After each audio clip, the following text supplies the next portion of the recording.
tôi yêu ý từ lu dần để bao tư lối yêu yên trên lối nữa cho cô lối xa luôn chưa nữ yêu đã chỉ là thơ thiên tôi nâng yêu ý từ nhà dần để bao cha lối yêu yên trên nhớ cha sợ cô yên bao trong tiền nụ nọ nhà môi như kẻ trả lời cho cha cô phanh chừng mỗi cô hồn điều ta ly thầu tư xin chi trên oan của lối xe trên nhau bỗng cao ly có chuyện gió tu tu thấu cho cha cô phanh chừng mỗi cô khăn gió trong tan thong nữ trôi do giá ta thâu lo chỉ muốn nuôi yêu tao trôi lo cho lia cô lời có bao trong lia cô cậu nuôi tràn đu ý yêu những lo nơ có nhớ hậu cô cho kê xa chỉ muốn lo cho yêu sắc khăn khó trong gió đã ương đỏ cốt mù sao cho yêu cho kê xa cô cô lo cô yên dòng xa lời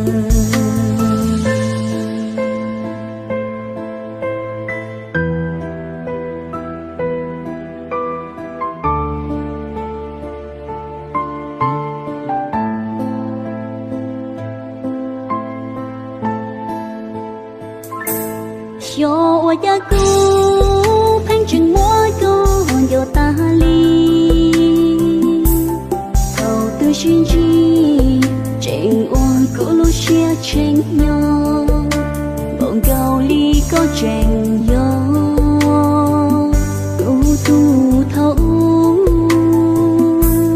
cho cha cô phanh chừng mỗi cô khăn gió trong tan thong nữ trôi do giá ta thâu lo chỉ muốn nuôi yêu tao trôi lo cho lia cô lời có bao trong lia cô cậu nuôi tràn đu ý yêu những lo nơ có nhớ hậu cô cho kê xa chỉ muốn lo cho yêu sắc khăn khó trong gió đã ương đỏ cốt mù sao cho yêu cho kê xa cô cô lo cô yên dòng xa lời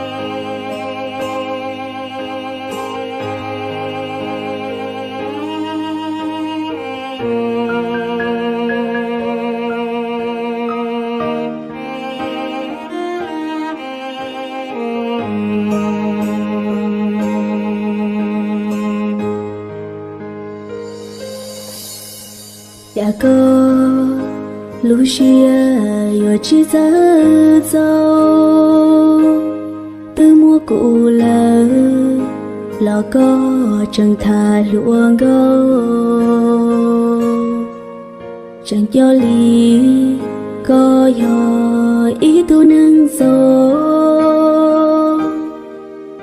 yo ta thư thiết chế tao khó luôn đâu đã có Lucia yo chỉ ta đâu cô từ mua cụ lỡ lo có chẳng thì lư tu có cho lý có chi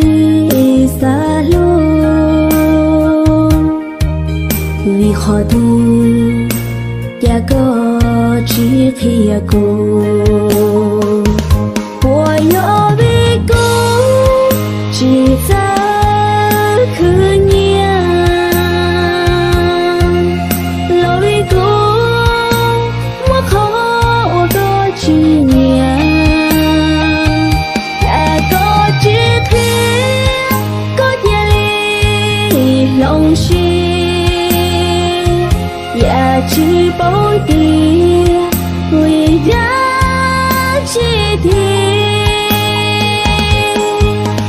ôi ya nhỏ ôi kênh để lời có thua thua có thiên lý chúa có ư luôn nâng bùa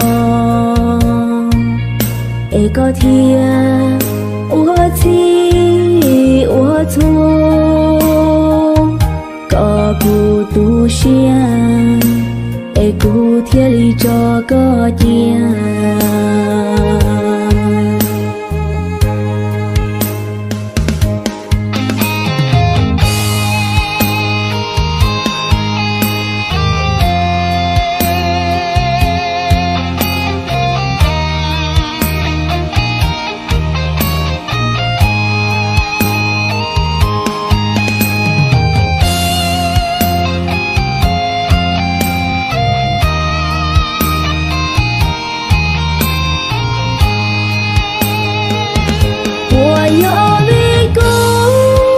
chỉ ra khứ nhà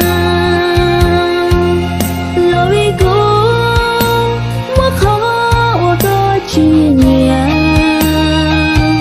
là có chữ thiên có thiên lý lòng xin và chỉ bao tia người đã chi thiên ôi ya nhỏ ôi kênh để lời có thua thua có thiên lý chúa có ư luôn nâng bùa ê có thiên ua chi ua thua có cụ tu xiang ê cụ thiên lý cho có chiang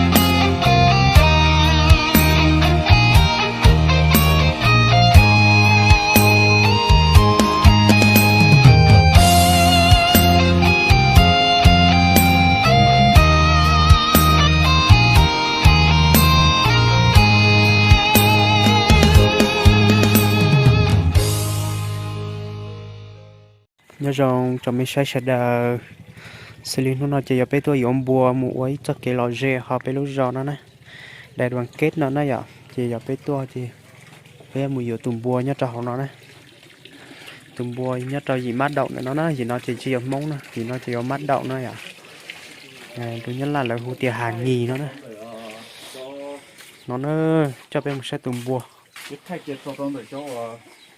còn bây giờ lấy khó chờ qua món nó nữa khó chờ qua món nó bây giờ lượt tới phải pha bây giờ lấy lút chế nó gãi cơn gọi đi chỉ đá đi nữa mẹ mẹ sự tụm bồi tụm nó ít tiền mà bây giờ thì tụm lo nó nè tụm lo ít kỳ nó giờ trâu chợ chi xe nhẹ nhàng là lấy dù tao tụm bồi cho nó nè mỗi giờ ít tiền bên tây tụt gì mà cho tụm nhẹ nữa cho tụm nhẹ cho chị thế này tụt gì tụm nó nè được khó tiền tụt gì lọt đôi chỉ bên tây tụt gì nó đấy à tụm nó chỉ tần khoản chơi gì cho ký một cho ít bộ ký nó cho phong gì sẽ đời tụi nó giờ tụi dính bùa nó ạ lo cần còn này tụi tàn thay dính bùa này bây giờ nó chỉ mỏ bùa dù chỉ một chỉ tông cái chỉ lời khi dù dính bùa thế này cho tới lúc khó chứ mà số cần còn nó chụp phong gì sẽ đời tôi sau thì lấy chỉ nhất chế thì nhớ nó tối liền lấy lo cho mà lên tay nó nè bên đây chỉ mà thay bây giờ được sai đó bây giờ muốn nó gai bùa đó rồi phong gì sẽ được chẳng nó chỉ bây giờ tê nữa một lúc vào luôn nó sống chỉ yon tê rồi nè bột trơn thôi bột trơn sau đó vắt lên thôi nhỉ phải đọc cái này đi chứ tốt rồi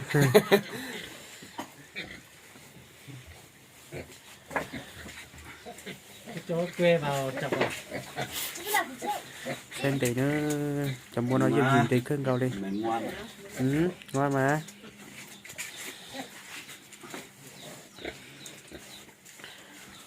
Làm thế nhỉ con này. Ngon lắm. Ôi dồi. Ừ. Tính. Đây mình ra ngoài dưới này thì thấy nó không sợ mấy.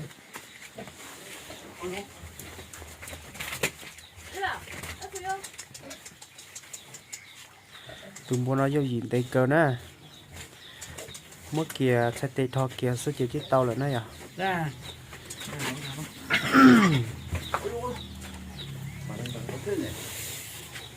Nếu mà đi đánh là chủ mình đi đây nhá. Ừ. Nếu mà đi chơi đấy là nhiều. Sẽ camera thì mở đây ra. Mình nhăn tao he đùa. Cũng nhiều cưng vào đi. Lại nữa cho khi shutter. Wow. Đây hai người ba người vào đây. Bên đây xong rồi cho nó tự đi ngoài. Bây giờ về, bọn con nó úp quay. Nhớ cho ra ngoài á. Sau đó thả ngoài tiếng nó buồn. Không buồn thì nhớ không được đâu chứ. Ô, mấy người chụp tay Cái ngoài gì nhà. hả? Cứ ra được. Mỗi người một chụp tay được mà. Ô, nó cá chứ. Ô, Có cá. Con này trong cao là chứ. Ơi. Nhà thì nhập. đến nuôi mà, không phải lợn thả đây có sợ đâu. Con ơi à. Tính nhá. Cái nó lên à? Con này thì theo thì nó chứ. Sự cắn đấy. Không có đâu. Ta chỉ nó chỉ uống cá tới lo này. Gió cái đầu đây. Cá hỏng này. Tính nhá. Không có đâu mà. Không sợ. Ta lo ta. Không có đâu. Con này là ra rồi con kia. Con này nó chạy cơ. Con này nó yếu lắm. Bù luôn đấy đi chứ. Bù luôn đây thì Một lụa đấy đây nhá. Ra rồi. Cố lên. Đẩy. Phải hai người ba người cơ. Cảm ơn. Rất ăn mò rất ăn. Đi ló. Ôi con ơi. Con người nữa mà.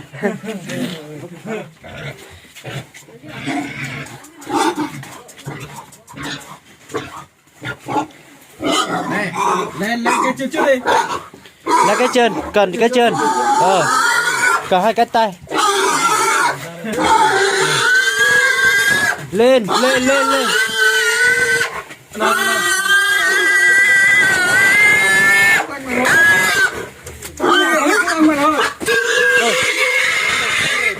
được rồi. Để vào nhà đi. Con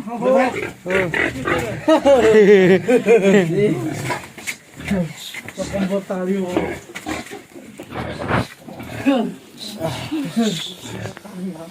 Ok, cần được chứ.